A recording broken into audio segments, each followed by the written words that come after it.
Okay, so sorry for the mistake that I made there, but I think that Adina makes a good point. So in case anybody missed what we just were talking about overcoming stage fright. And Ryan read us the quote from Jerry Seinfeld, and hopefully everybody has been able to get into the Nearpod, so I don't need to share my screen. Sorry, I'm new to this as well. So yeah, there are a lot of reasons that people might still be really scared of public speaking. Gavin, can you add to that? Why else do you think people are so scared of speaking in front of people? It's probably just the nervousness of like if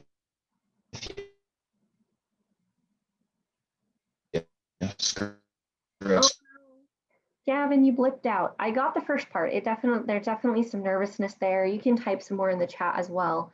You know, we feel vulnerable when we're in front of people. We worry that people are going to make fun of us. We're worried that we are going to make a mistake. And that is very, very powerful, right? We talked a lot about that, you know, positive and negative self-talk back in Unit 1. And that's a huge part of that experience as to why people are so afraid of public speaking. Okay, so yes, a lot of people fear death. In the chat, I would just love for you guys to share, if you're willing, to share what is your greatest fear? What is something that you are really afraid of? I'll tell you mine. I'm terrified of heights. That's my irrational fear. So it's definitely, wow, sorry, there was a fly. Yeah, so if you want to type in the chat, you can share what you're scared of. Oh, yeah, these are, yeah, I'm nervous about some of these things too. Yes, I think we can all relate to some of these things. Yeah, some people are like, no, public speaking, that's where it's at. It's freaking terrifying. Yes, oh my gosh, these are, yes, I'm scared of these things too.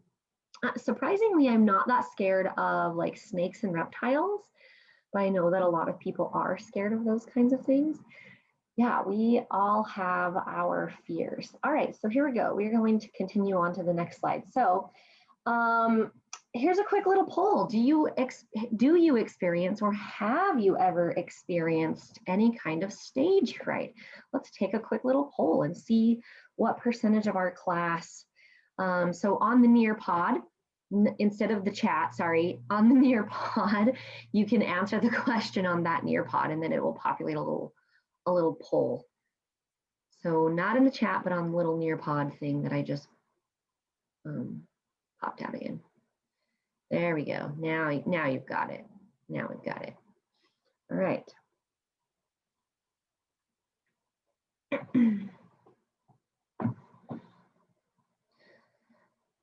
I'm going to give everybody another second to answer that poll.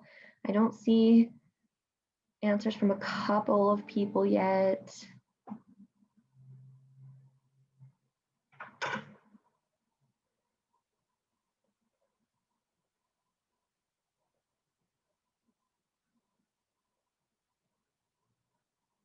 I'm missing somebody on our Nearpod. Sean, did you get a chance to look at that little poll question there?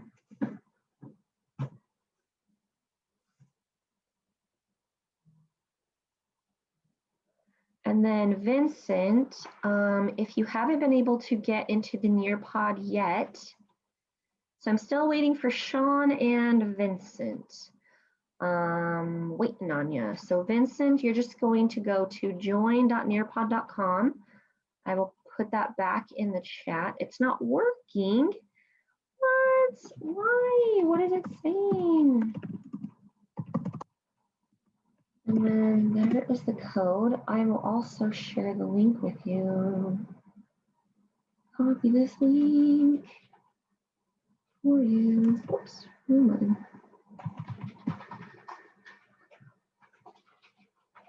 All right, give that a try. Okay, all right.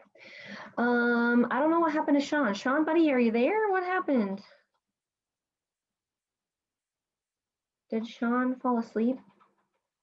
I should make a poll. How many people think Sean fell asleep or just bounced out of my class? Faith is shaking her head like, yeah, probably. Sean, come back.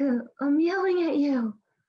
All right, well, we're going to pop this up. Okay, so we have a 76% of people, so almost everybody, just 2 people. His Wi-Fi is weird. Oh, okay. All right, so a lot of people have experienced stage fright at some point, and I definitely have too. So the first thing that you need to know, or some things that you need to know about stage fright, is that stage fright is normal. Most people experience some kind of stage fright or nervousness at some point in their life. But the second thing you need to understand is that your audience probably will not notice. Most of the time, your audience will not notice your stage fright. You are super hyper focused on it, and the audience probably will not notice. Number 3, experience and practice will help. Truly, the only thing that will help you like overcome stage fright is practicing and actually just doing it, getting up and facing your fear and doing it. And that can be hard, but you can do it. All right. All right, so here's another little poll or question. Do you enjoy risky activities like roller coasters or whitewater rafting or bungee jumping? Would you ever go bungee jumping or skydiving? It's just, again, a simple yes or no. Is this something that you enjoy, or is this something that you would enjoy if given the opportunity to do it? Poor Vincent still can't get in. I'm sorry, Vincent. Oh, hi, Sean. I just wanted to see what was going on, if you were there, if you were able to get on the Nearpod, that's all. All right, so here's our little questionnaire. Do you like these kinds of activities? Do you like roller coasters? Are you the person that's like the first in line at the haunted house, or at, if you've ever been to some of those roller coasters that are up high on tall buildings that like go around the outside, or I know a lot of people want to go skydiving.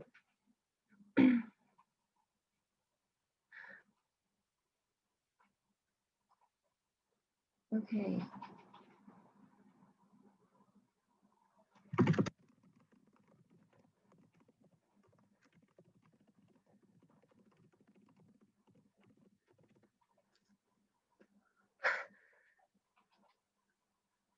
All right. A couple other people. Calvin, what do you think? Greta, what do you think? Natalie, yes or no on some of these activities? I'm sorry, what was the question? Oh, do you enjoy risky activities like roller coasters or whitewater rafting? On your Nearpod, there's that little poll question. It should be there for you. I mean, it depends on what activities, right? That's fair. That's fair. But in general, like, would you do something like that that was kind of risky or scary? I definitely wouldn't go skydiving, but I find roller coasters and like whitewater rafting like really fun. Okay, there you go. Cool. All right. All right. So about 76% of you said that you do enjoy some of those kinds of activities. So I want you to think about this for a second, okay? Why is it that you find activities like roller coasters or whitewater rafting exciting, but so many of you still are like, man, giving a speech is really scary? Just think about that for a second, okay?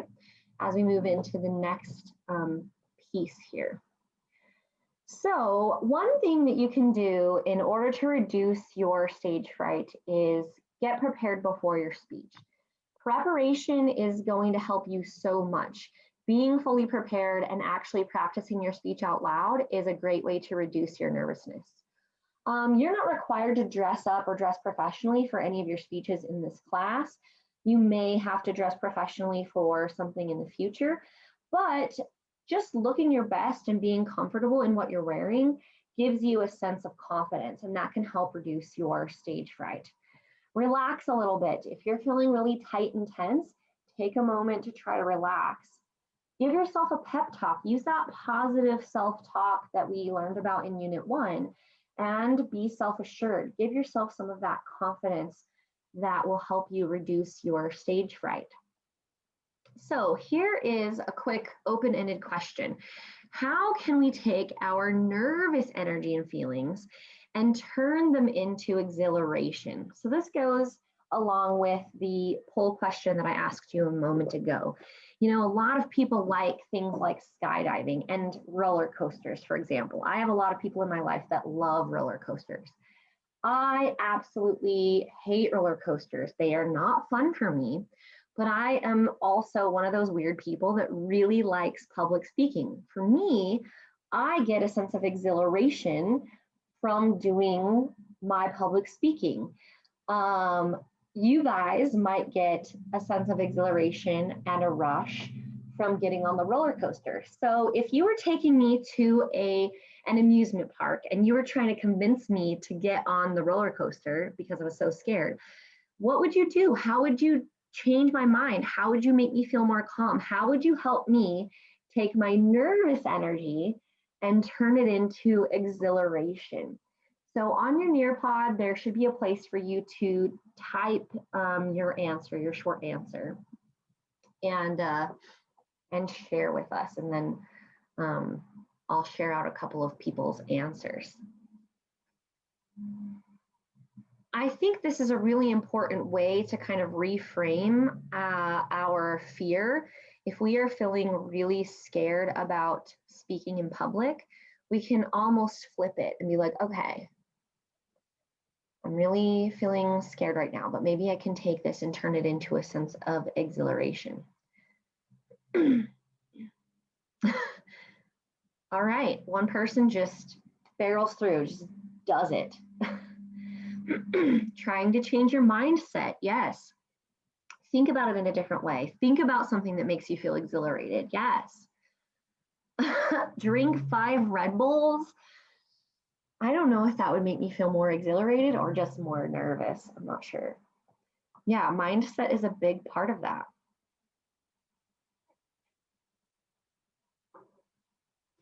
I like this. I'm going to share what Faith, shared. Think about it like it's a mountain that will be conquered. Yeah. It's cool. Just do it. Focus on your breathing. Yeah. Okay. Yes, have confidence in yourself. It's that positive self-talk, right? That is a huge part of this process. Okay, if I were helping someone else, just to try to think about all the fun I could be having. Okay, yes. So for me, public speaking is fun for me. I take that nervousness and I turn it into a sense of exhilaration, but for other people, not so much.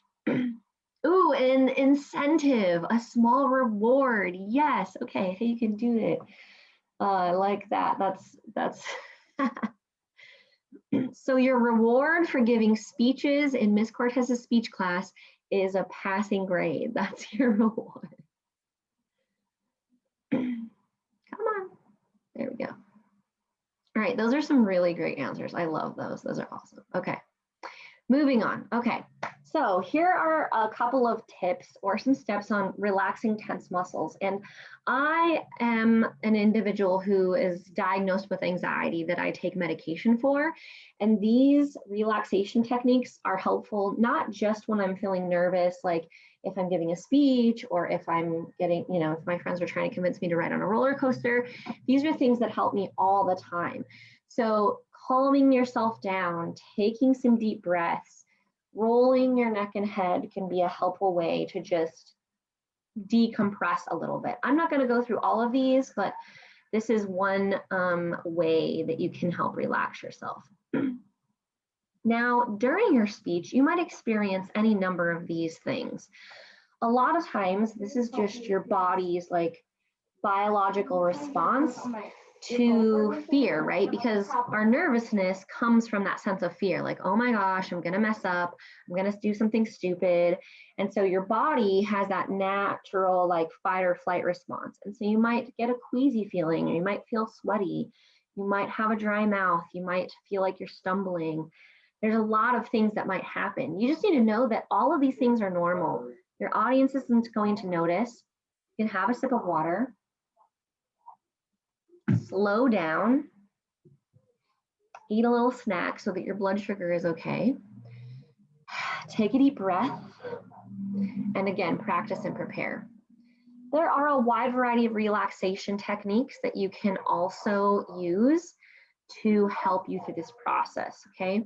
So these are just a couple of relaxation techniques. Autogenic relaxation is more of like a visualization, or excuse me, it's a combination of visual imagery and body awareness. Muscle relaxation is that body awareness, and then visualization is where you're just thinking about things, okay? All right, so we're gonna close out of this one. I don't know how to do that. Okay, maybe I just, goodness gracious. There we go, end the session. Yes, I do want to end the session. Okay, so now we're back together with me. All right, so we just finished talking about overcoming that stage fright. And as I mentioned last class period, you will have a summative speech during this unit, which will be an informative speech. Don't fret too much about it right now. I will go over the details of that later. But for the second half of class today, we are going to talk about getting organized and getting an outline, okay? So I want you to think about times in the past where you have had to use an outline. What did you like about it? What did you not like about it? What was effective? What was ineffective? So I'm gonna pick on Colton. Colton, have you had to use an outline before for anything, for a presentation or something? So just like in like a speech Yeah. or something? Yeah, for all my speeches and essays, I always use the outlines. Okay. And I personally really like it because it helps with organization instead Yeah. of just like improv or something if you forget. Yes.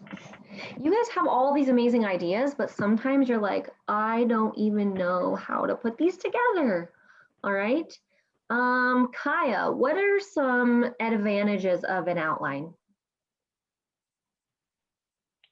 Well, like Colton said, it helps you organize your thoughts more clearly, and it helps you prioritize what you're gonna say when you're talking, and not add so much detail because Definitely. you don't want to be too wordy.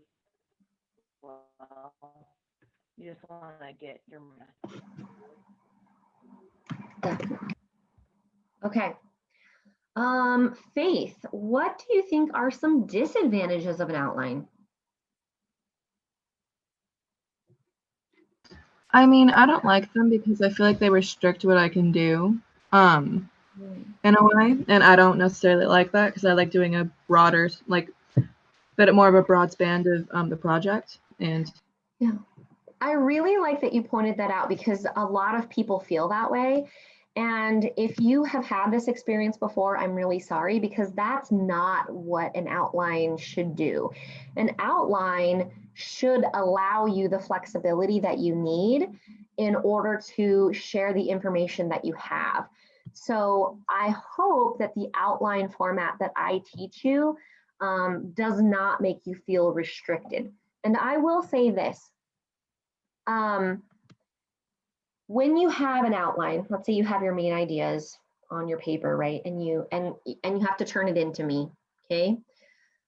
If you're in the middle of your speech and you skip something or you get out of order or you think of something else you want to add, you should feel comfortable having the flexibility to do that. If you have things in slightly different, nobody else is gonna know other than you and maybe me if I'm looking at your outline, okay?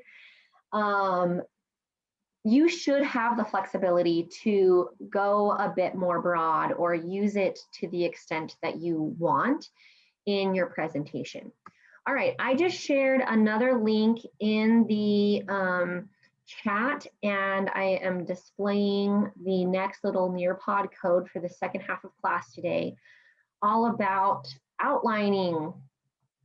So jump into that, and then we will talk all about outlining. And like I said, I hope that you feel that this outline format allows you enough flexibility. You should have enough information on your outline that you feel organized, that you know what your main ideas are and how your topics are going to flow, but it should not be a script of your entire speech, okay? You could certainly use your outline to build a script if you felt confident with that, but I discourage my students from using a script because then we have a tendency to just want to read off the page, and nobody likes that, okay? On the flip side of that, however, nobody really in the real world memorizes their speeches word for word. They just don't. We have technology now that allows us to have teleprompters and you can have notes. And most people in the professional world do not memorize their speeches, okay? An outline is just a great way for you to stay on topic. It's like, think of it like an agenda for a meeting. Like, hey, these are the things that I want to hit on. And if there's a specific piece of information that you're like, oh, I want to make sure that I tell them this number, you can jot that down. All right, has everybody had a chance, or rather, is there anybody who has not been able to get into the next Nearpod slides? Sweet. Okay, so we are going to wrap up today talking about organization because you all have amazing ideas, but we need to get more organized and we need to make our ideas really work for us and support the ways in which human beings hear things, okay?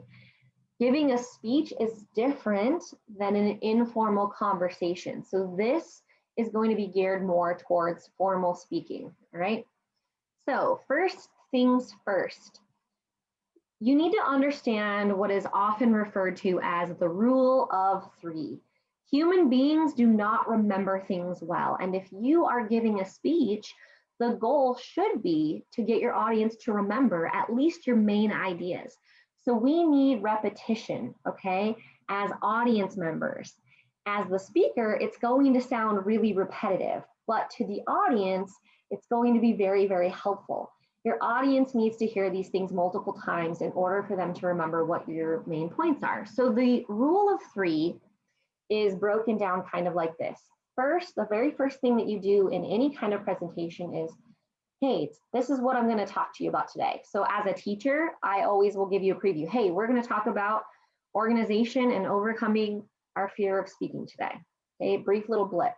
Or in a TED Talk, you will often hear people say, hey, this is my topic, or this is what we're going to be talking about today, right?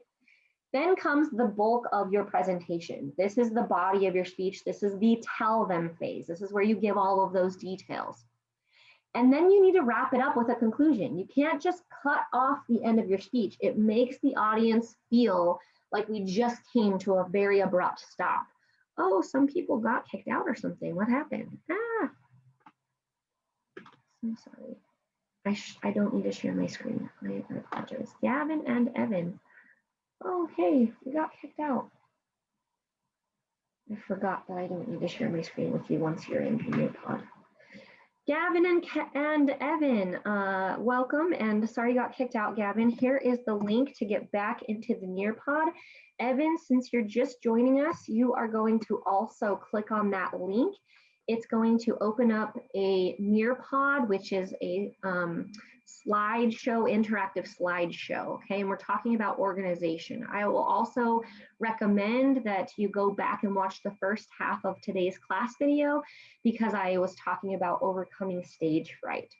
So let me go back to my, oh no, I killed it. Where did it go? I killed it. What happened? Oh my goodness gracious, guys. What happened? Is it even coming up for you guys? The link I mean?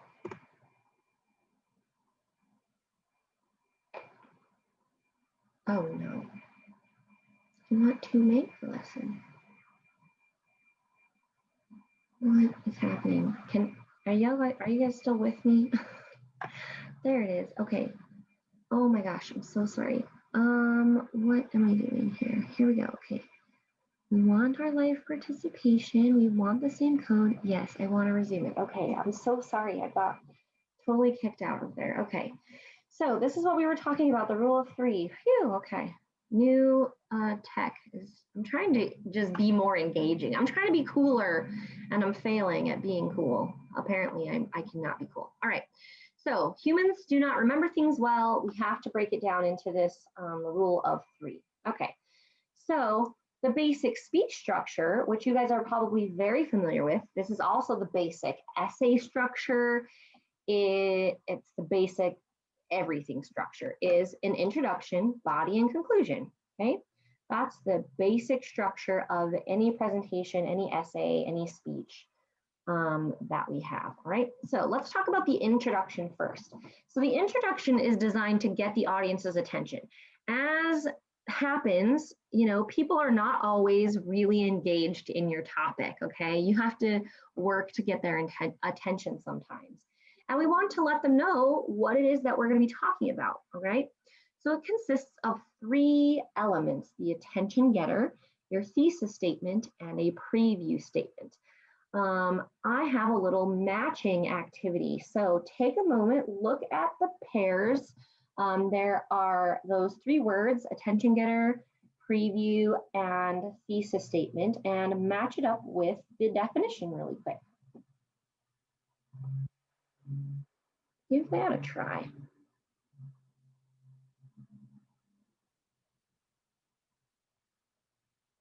So on your Nearpod screen, you should see the 6 little cards or whatever, and you're just going to match it up, match the word and the definition.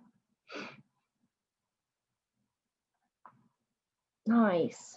And give it another try. If you don't get it right, that's okay. We're learning. Learning. Some people are just doing it multiple times for funsies.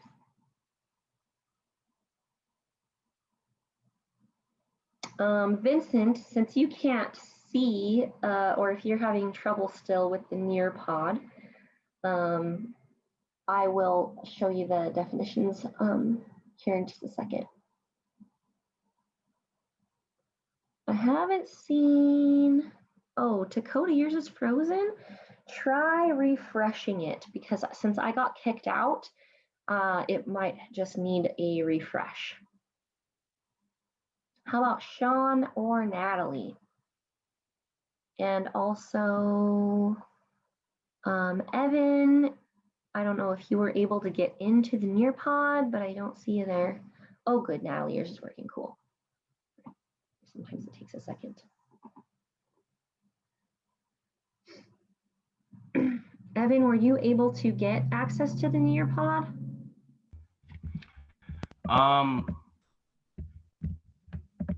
Okay, yeah, I just have to put in my name and stuff.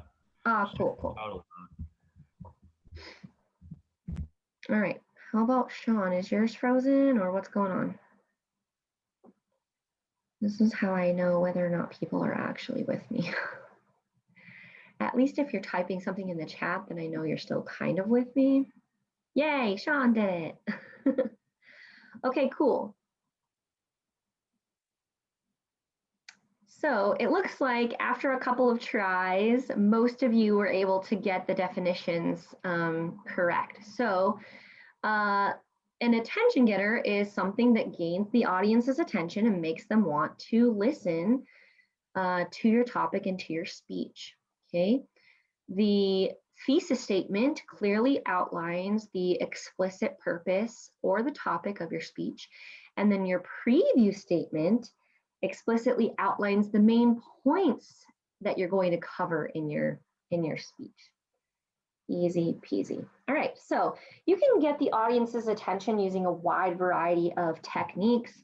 You can sometimes use humor if you are, you know, as long as you're choosing a piece of humor or a joke that is closely related to your topic.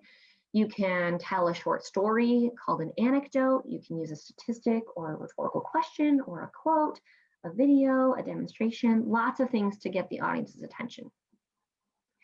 As you move into the body of your speech, this is where you start to develop your main ideas. And this is the tell them element. And this is going to consist of the number of points that you identified in your preview statement. So if you're like, today I'm going to talk about this, this, and this, then you should have 3 main body paragraphs. This is also where you organize your examples and data into your main ideas.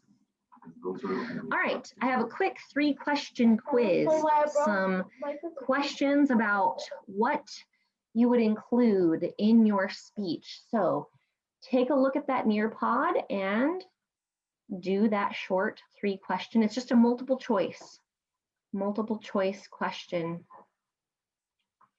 quiz. You know, if you were doing a speech on this, what would you include? So take a look at that on the Nearpod and see what you got.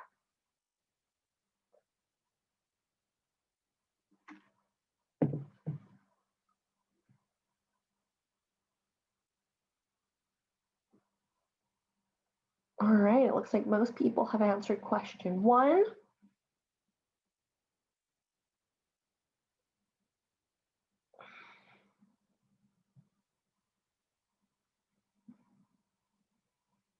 All right, we got a lot of people have answered question number 2.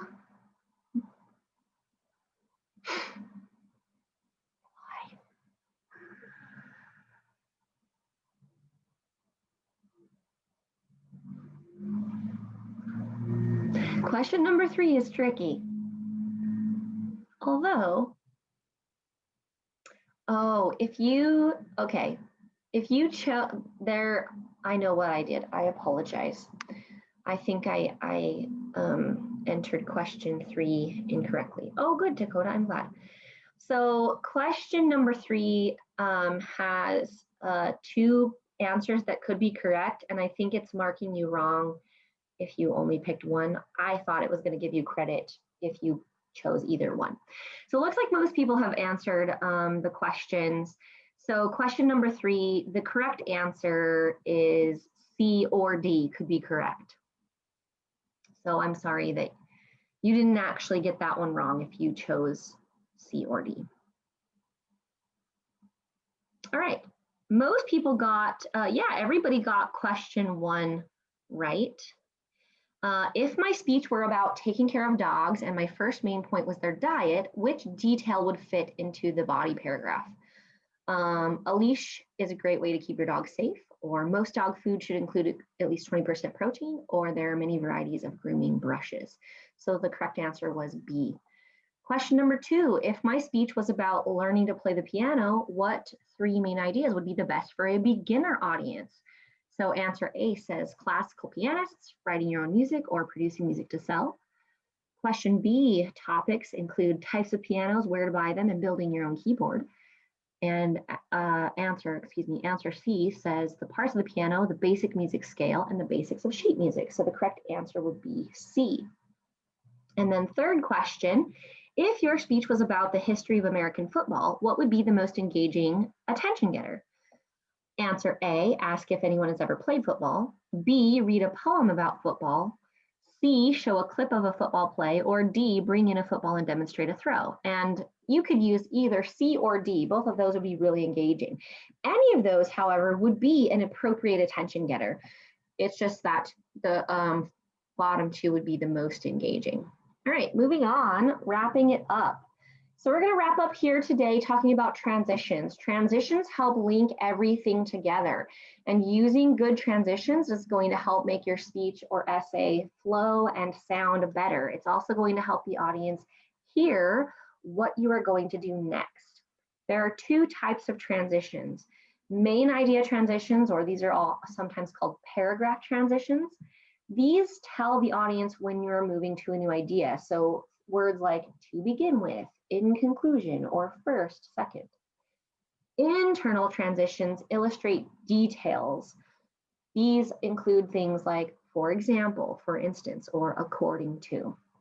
All right, we are going to wrap up there today, and we will come back next class and finish up our notes on organization. and outlining when we are back together next Monday.